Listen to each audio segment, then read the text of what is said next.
Welcome back, everyone. In a recent video called The Deceptive Quran, I argued that the Quran had conspicuously removed the intercession of Moses as we find it in the Torah.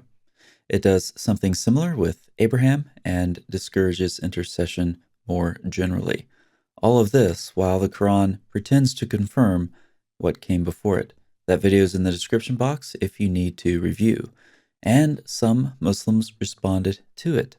According to them, I missed something. According to one comment, Moses' intercession with God occurs on behalf of the community in Surah 7, 155. Another comment also points to Surah 7, and in particular, verse 155, where Moses asks for forgiveness for his people. This verse states in part, "And Moses chose from his people 70 men for our appointment.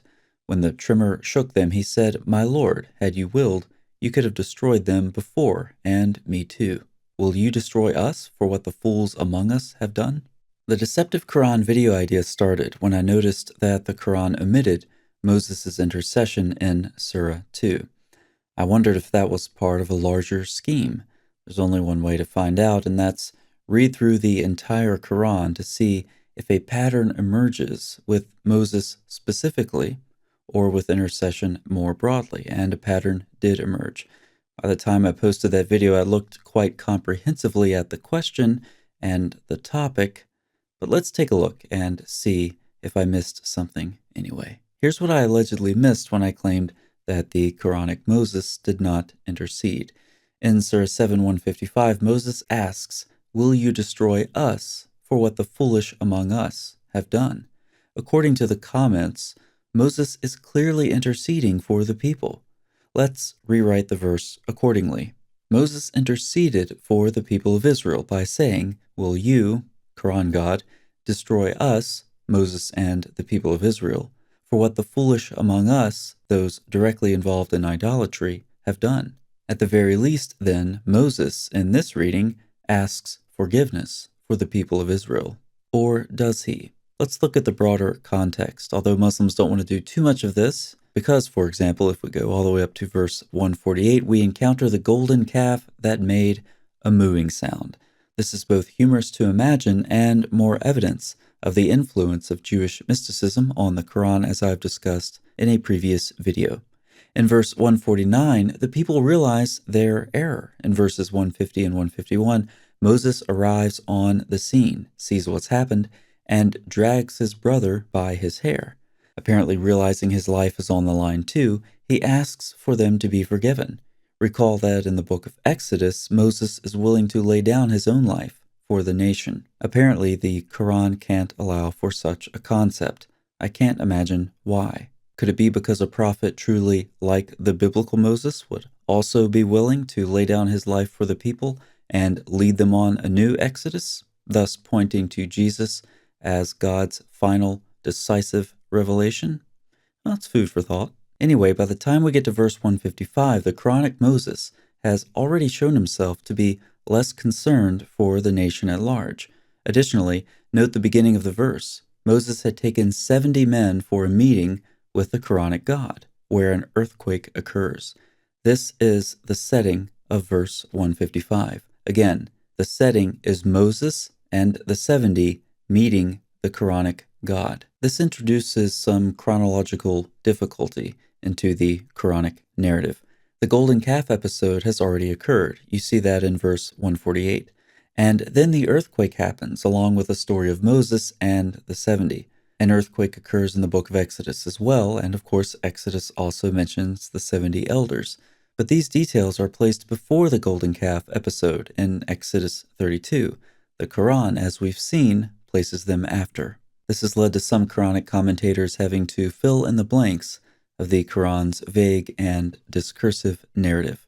A reason is needed for an earthquake in this context, not to mention the 70 men whose purpose is never given in the Quran. So some argued that the 70 requested to see God, thus angering him. Others say the earthquake was punishment for not preventing the building of the golden calf. Regardless, the Quranic God was angry, and he shook the mountain. Moses interjects, "My Lord, if you had pleased, you could have destroyed them before, and me."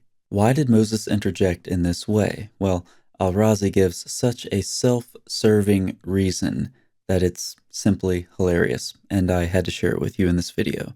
This statement is said to indicate that Moses would have preferred that, if God intended to kill them, he would have done so while they were still in the camp, for he feared that if God killed the elders on the mountain, the Israelites would blame Moses for their deaths.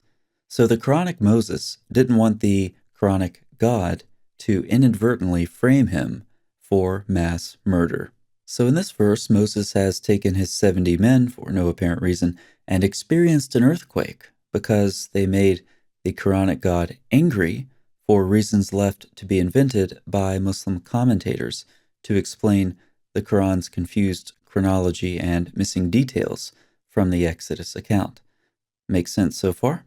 So after Moses protests, "You could have destroyed them before, and me as well," he then says, "Will you destroy us for what the foolish among us have done?"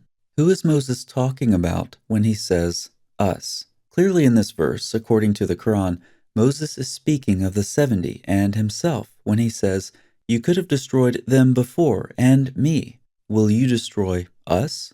So is Moses interceding for the people of Israel, as these comments assert? The answer is no. In context, the setting is clearly Moses with the 70. To state that Moses is interceding for the people of Israel here is simply reading into the Quran. This comes naturally to Muslims because that's all their tradition does. But just like we see elsewhere in the Quran, Moses is separate from the people. In another context, when they should have been ready to enter the Promised Land, the Quran says, "The Israelites said, 'Moses, surely we shall never enter it as long as they remain in it. So you and your Lord go, and both of you fight. Surely we shall be sitting here.' Moses said, 'My Lord, surely I have no control over anyone but myself and my brother. Make a separation between us and this wicked people.'" And we're supposed to believe this is the same Moses of the Torah who said in the Numbers account of these events, "Please pardon the iniquity of this people, according to the greatness of your steadfast love, just as you have forgiven this people from Egypt until now." Or back to the golden calf account in the book of Exodus, the next day Moses said to the people, "You have sinned a great sin, and now I will go up to the Lord. Perhaps I can make atonement for your sin." So Moses returned to the Lord and said, "Alas, this people has sinned a great sin. They have made for themselves gods of gold. But now, if you will forgive their sin, but if not, please blot me out of your book that you have written." So is Moses interceding for the people in Surah 7:155? No, he's not. And even if he was, simply asking for forgiveness is not even close to what he does in the book of Exodus or Numbers. As consistently as Moses intercedes in the Torah, the Quran consistently omits it.